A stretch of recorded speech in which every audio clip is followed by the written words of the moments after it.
இந்த kidney failure வர்றதுக்கு என்ன காரணம் ஏற்கனவே சொல்லியிருக்கேன். ஒன்று வந்து தனக்குத்தானே ஆங்கில மருந்தை எடுத்துக்கொள்வது, ஒரு முறையாக படித்த ஒரு அலோபதி மருத்துவனுடைய ஆலோசனை இல்லாமல் தனக்குத்தாமே நிறைய மருந்து மாத்திரை எடுத்துக்கிறது, மெயினாக பெயின் கில்லர்ஸ் எடுத்துக்கிறது. இப்போ இந்த நண்பர் என்ன சொல்கிறாரு தெரியுமா, மருத்துவருடைய ஆலோசனை இல்லாமல் அவங்க சொல்கிறாங்க இவங்க சொல்கிறாங்கன்னு சொல்லி நானே சுயமாக சில மருந்துகளை சாப்பிட்டதுனால எனக்கு கிட்னி செயலிழப்பு வந்துருச்சு அப்படின்னு வந்து சொல்கிறாங்க. உடற்பயிற்சி நடைபயிற்சி செய்கிறப்ப ரத்த சுழற்சி இருக்கும், தேவையில்லாத பொருட்கள் அதையெல்லாம் நம்ம கிட்னி வந்து எலிமினேட் பண்ணிடும். இதை வந்து நீங்கள் பண்ணிக்கலாம். கிட்னி ஃபங்க்ஷனுக்கு அக்குபஞ்சர், அக்குப்ரெஷர், பர்மா புள்ளிகளை நான் சொல்லித்தரேன். அதை வந்து நீங்கள் அப்பப்போ பண்ணிக்கலாம். அப்போ வந்து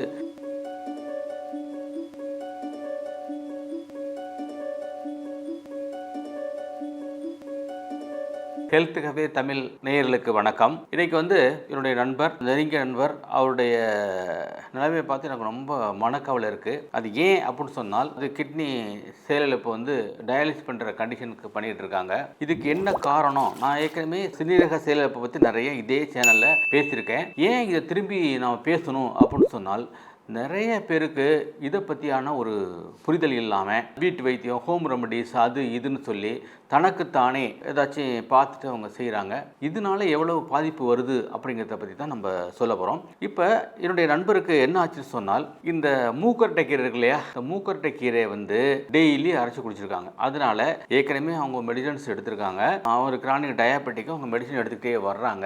எடுத்துகிட்டு வந்துட்டு நல்லா தான் இருக்குது, நல்லா போயிட்டுருக்கு, ஒன்றும் பிரச்சனை கிடையாது. கொஞ்சம் கிரியாட்டினுடைய அளவு அதிகமாக இருக்குது. நம்ம சொன்ன டிப்ஸை வச்சு கொஞ்சமாக குறைஞ்சிட்டு வந்துச்சு. இப்போ என்ன கேட்டீங்கன்னா, யாரோ சொன்னாங்க சொல்லி ஹோம் ரெமடிஸ், அதாவது மூக்கரட்டை கீரையை வந்து என்ன பண்ணிருக்காங்க, டெய்லி அரைச்சி கொடுத்துருக்காங்க. இது என்ன தெரிஞ்சுக்கிற விரும்பணும்னு சொன்னால், விருந்தும் மருந்தும் 3 நாட்கள் அப்படின்னு சொல்லியிருக்காங்க. இப்போ இந்த மூக்கரட்டை கீரை வந்து நல்லதாகவே இருக்கட்டும், கிட்னி ஃபங்க்ஷனுக்கு நல்லதாகவே இருக்கட்டும், அதை 3 நாள் தான் எடுத்துக்கணும். ஒன்ஸ் இன் 3 months எடுத்துக்கலாம், 3 நாள் எடுத்துக்கலாம், 6 மாதத்துக்கு ஒரு 3 நாள் எடுத்துக்கலாம், இல்லை மந்த்லி ஒன்ஸ் கூட 3 நாள் எடுத்துக்கலாம், ஒன்றும் தப்பு கிடையாது. இது என்ன பண்ணிட்டாங்கன்னு சொன்னால், டெய்லி இதை அரைச்சி அதை குடித்த உடனே பார்த்தீங்கன்னு சொன்னால், அந்த 2 கிட்னியுமே செயலிழப்பு வந்து கிரியாட்டின் அளவு அதிகமானதுக்கு பிறகு யூரின் வெளில அதனால எடிமா, காலில் வீக்கம், கை வீக்கம், பார்த்தீங்கன்னா அப்படியே வீங்கிக்கிட்டே வருது. அதாவது பாதத்திலேருந்து பாதம், முட்டி, மேலே, அடுத்து பிறப்புறுப்புகள் இது வரைக்கும் வந்து பார்த்தீங்கன்னு சொன்னால் வீங்கிட்டே வந்துச்சு. அடுத்து இங்கே உள்ளுறுப்புகளை வீக்கம் ஏற்படுத்தின்னு சொன்னால் டெஃபினட்டாக it leads to heart attack. அதனால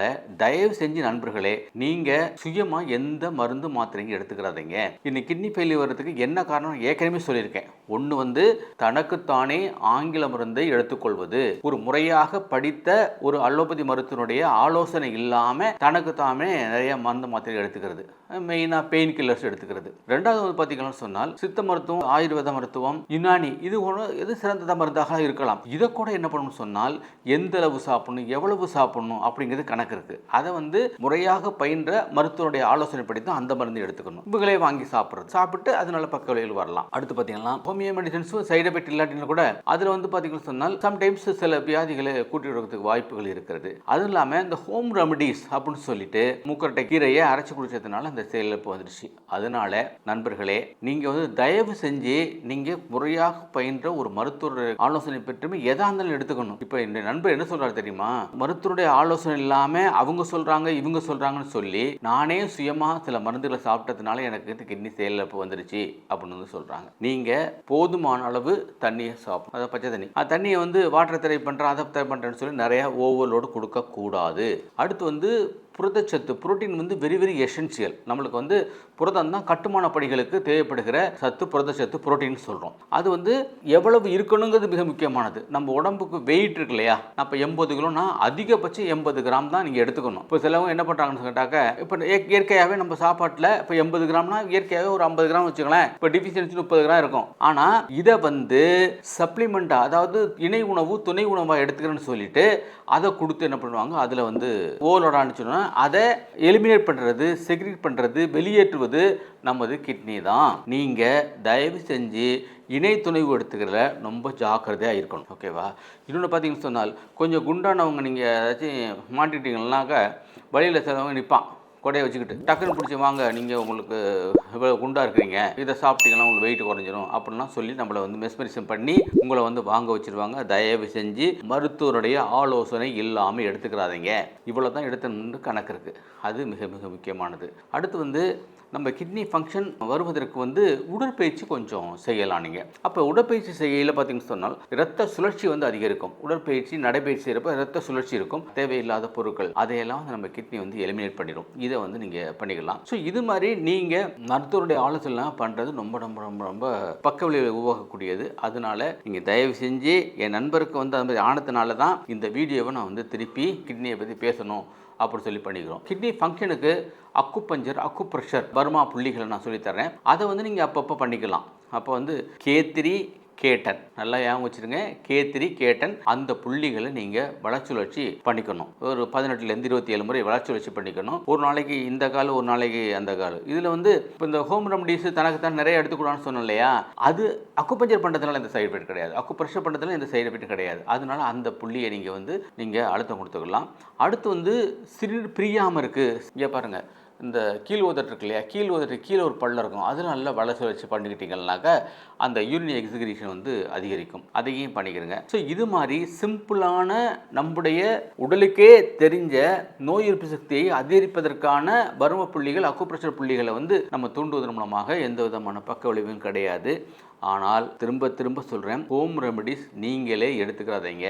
மருத்துவரோட ஆலோசனைப்படி தான் எடுத்துக்கணும் என்பதை இந்த நேரத்தில் சொல்லிக்கொள்ள விரும்புகிறேன். அடுத்து வந்து ஒரு சின்ன டிப்ஸு. இது வந்து பார்த்தீங்கன்னு சொன்னால் இந்த கிட்னி ஃபங்க்ஷனை அதிகரிக்கிறதுக்கு வந்து கொடைமிளகாய் இருக்கு இல்லையா, கொடைமிளகான்னு சொல்கிறோம் இல்லையா, அதில் சிவப்பு கொடைமிளகாய், இந்த சிவப்பு கொடைமிளகாயை வாங்கிட்டு வந்து கல்லுப்பு ப்ளஸ் மஞ்சள் போட்டு அதை கழுவிட்டு அதை வந்து ஒரு அரை அளவு எடுத்து அதை ஜூஸ் போட்டு கொஞ்சம் பெப்பர் கலந்து கொஞ்சமாக உப்பு சேர்த்து, கல் உப்பு இதை சேர்த்து குடிச்சிட்டு வரலாம். இதையும் தொடர்ச்சியாக குடிக்கக்கூடாது.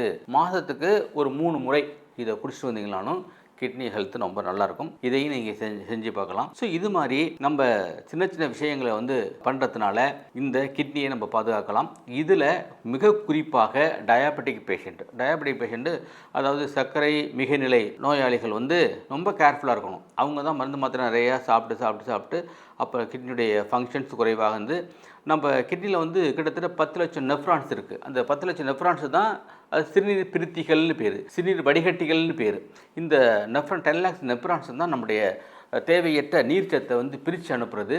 நீங்கள் சுயமாக சொன்னோம் இல்லையா, சுயமாக மருந்து மாத்திரை சாப்பிட்றது, அதாவது மருத்துவருடைய ஆலோசனை இல்லாமல், ஆங்கில மருத்துவருடைய ஆலோசனை இல்லாமல் மருந்து மாத்திரை சாப்பிடுவது, சித்தா, ஆயுர்வேதா, யுனானி மருத்துவருடைய ஆலோசனை இல்லாமல் மருந்து மாத்திரை சாப்பிட்றது, இது மாதிரி ஹெர்பல் ரெமடிஸ், இது நேச்சுரல் டாக்டர், அதாவது இயற்கை மருத்துவர் இருப்பாங்க, பிஎன்ஐஎஸ் படித்த டாக்டர்ஸ் இருப்பாங்க, அவங்களுடைய ஆலோசனை இல்லாமல் நீங்கள் பாட்டுக்கு மூக்கரட்டை இதெல்லாம் குடிக்கிறது, இதெல்லாம் தவிர்த்துட்டு அவங்களுடைய ஆலோசனையின்படி நீங்கள் எடுத்துக்கணும். ஸோ இதை வந்து இந்த கைகண்ட வைத்தியம், சிவப்பு குடமிளகை அதை வந்து அரைது எடுத்து அதை நல்லா மிக்சியில் போட்டு பச்சையாகவே மிக்சியில் போட்டு அரைச்சி, மிளகும் ப்ளஸ் வந்து கொஞ்சோண்டு கல் உப்பும் போட்டு அதை நீங்கள் குடிக்கலாம். அதை வந்து அடிக்கடி சமையலில் சேர்த்துக்கலாம். நீங்கள் சமையலில் சேர்த்துக்கிறது தப்பு கிடையாது. பச்சையாக குடிக்கிறதுக்கு மாதத்துக்கு 3 நாள் மட்டும்தான் குடிக்கணும். இது மாதிரி குடிக்கிறப்போ உங்களுடைய கிட்னி ஹெல்த்து வந்து நல்லா போகும். நான் இதில் சொன்ன விஷயங்கள்லாம் உங்களுக்கு ரொம்ப நல்லா உபயோகமாக இருக்கும்னு நினைக்கிறேன். இந்த காணொலியை உங்கள் நண்பர்களுக்கும் தோழர்களுக்கும் உறவிலுக்கு அனுப்பி வைங்க. அவங்களுக்கும் இது உபயோகமாக இருக்கட்டும், அப்படி உபயோகம் இருக்கட்டும். ஆகையினால தயவு செஞ்சு நான் சொன்னதை ஃபாலோ பண்ணுங்கள். சந்திப்போம் அடுத்த காணொலியில். நன்றி, வணக்கம். இந்த வீடியோ உங்களுக்கு பிடிச்சிருந்தா லைக் பண்ணுங்கள், ஷேர் பண்ணுங்கள், கமெண்ட் பண்ணுங்கள். மறக்காமல் ஹெல்த் கஃபே தமிழ் சேனலை சப்ஸ்கிரைப் பண்ணிவிட்டு பெல் பட்டனை கிளிக் பண்ணிவிடுங்க.